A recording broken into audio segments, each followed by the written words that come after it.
Man cheats on his wife, and his daughters hate him for it. I know I'm going to get a lot of backlash for the age gap and the way things started. I agree. And I deserve it. But I would really like some genuine advice beyond just going to counseling. She won't agree, and I can't afford it anyways. I need tangible steps that I can work on or introduce to help us fix this, either as a couple or as effective co-parents. Long story short, my ex-wife and I were together since middle school. We have 4 daughters in their teens. I was a stay-at-home dad and part-time worker for most of my life until my youngest started middle school. My ex agreed to invest in a passion project business of mine. I hired a receptionist, and we started an affair, which led to her baby trapping me. Now we're living together and have a young son. She resents me because she feels she was fooled. She thought I was a business owner who had a nice car, nice clothes, and could take her to nice places. She assumed I was rich and admitted to getting pregnant on purpose to use me as a way to avoid working and to sponsor her family overseas. In reality, my ex-wife and her family were the ones with money. None of our homes were in our names. We were essentially renting from her parents at a nominal fee, with the understanding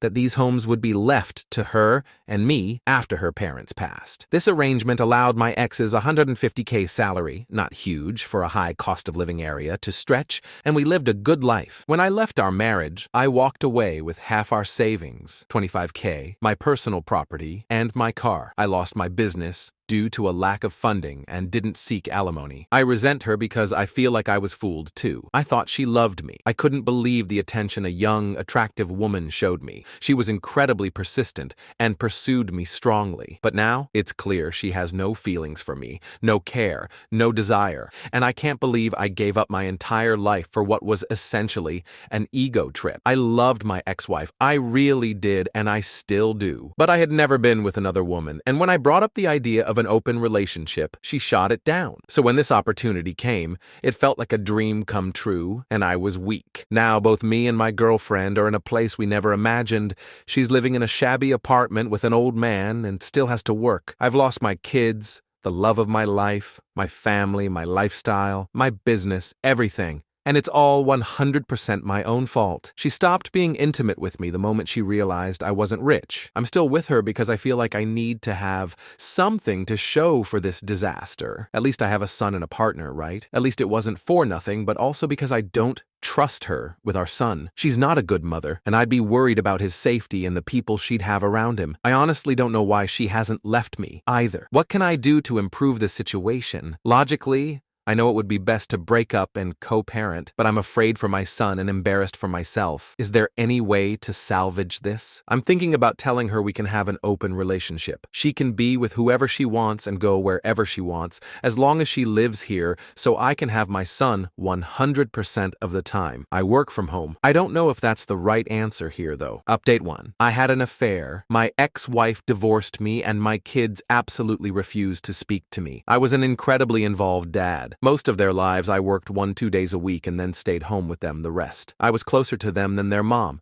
and I'd like to think I've never disappointed them before this. I made a mistake. It's been over 2 years since it all came out, and I haven't been able to make any headway. My eldest is hung up on the fact that I now have a young son. Every firstborn of each generation in my family has been a boy for a long time, and she broke the streak. I honestly could not care less about that. I've always thought that pressure was stupid, and I'm not a traditionally masculine guy that always wanted a boy, but she's so hurt that I have a son and is convinced that's all I've ever wanted. She believes he's replaced her and my daughters. None of that is true. All of my girls said they don't consider themselves to have a brother and want nothing to do with him. All 4 of them feel betrayed and blame me for breaking up our family. I deserve the blame. It's my fault and I take responsibility, but I can't change the past, and I don't know how I can begin making up for it. My ex has full custody of them, but I'm supposed to have visitation 1 weekend a month. They're all in therapy, and it was suggested to not enforce visitation and respect their boundaries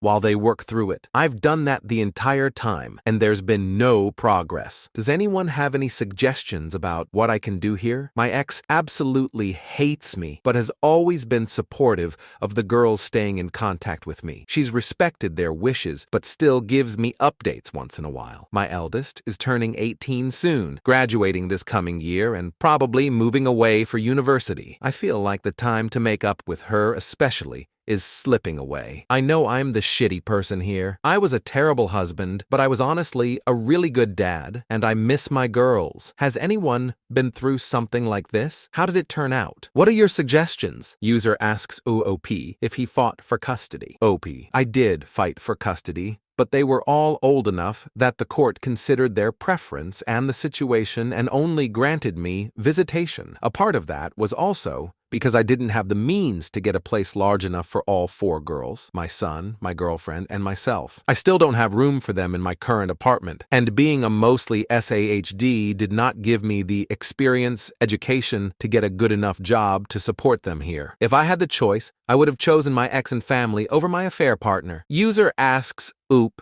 if his AP is his son's mother. OP: she is. I got baby trapped during the affair, something she admitted, which I know makes this much worse. I think I could have maintained a relationship with my girls even after the divorce if I didn't have to stay with my AP and didn't have a new baby. User tells OOP that he abandoned his family for a girl, half his age, so he couldn't expect them to want anything to do with him. Oop: I didn't abandon them. I didn't leave my family for my GF. I wanted to stay with my girls and my ex and work this out. My ex refused because the girls already knew about the affair and it wouldn't be setting a good example. There was going to be another child involved that she wanted nothing to do with. But to be clear, I would have stayed with my family after the affair if given the choice. The affair was a stupid mistake, born out of curiosity. Since my ex was the only woman I've ever been with, it was not something I was committed to or wanted to continue long-term. User asks Oop if he and his ex had a conversation about exploring their sexuality and why he sought the affair. Oop: I brought this up before, and we did have honest conversations about it. We'd been together since middle school and had been each other's first and only. She loved that. She had no curiosity about other people and thought it was special that we'd only been with each other. And she is a very monogamous person in general. Couldn't even handle the thought of me being with someone else. If I wanted to be with someone else, it would have to be as a single man. I didn't seek an affair. My GF pursued me strongly, and it just happened. She got pregnant quite early into it. I didn't really plan on anything. Top response for this comment: just happened, huh? You accidentally fell into her? User asks Oop why he won't separate from his AP. Oop: I have to stay with her because she's a bad mother and I don't trust her with our son. If we split up, then she would have him at least 50% of the time. I would have left a long time ago if not for that. Update 2. Good news. My girlfriend and I have broken up. She has gone back to her home country and left my son with me. She refused to sign any formal custody agreement, so I'm hoping she stays there and doesn't bother us again. I'm pretty sure if she comes back and demands time with him, I have a good case for maintaining custody. She's not even interested in FaceTiming with him, so he remembers her. I feel bad that my son will have to deal with a shitty absent mother, but I hope I can get him into therapy as he grows. Bad news. I've tried my best to insist on visitation with my daughters, and that has completely fallen through. They absolutely refuse to see me. They wrote me a letter together that says how much they hate me, how betrayed they feel, how they'll never forgive me, and how my son will never be their brother. They told me not to even bother telling him about them because they'll never be interested in knowing him, just to forget about them altogether and move on with my new family. I have no legal recourse. The youngest is 13 now, old enough to have a say in custody arrangements. And I don't think forcing them to see me would do me any favors long-term anyways. They also included pictures of their mother's wedding. My ex has no obligation to tell me about her personal life, but I'm pretty pissed that there is a man living with my daughters that I didn't know about. It is a family friend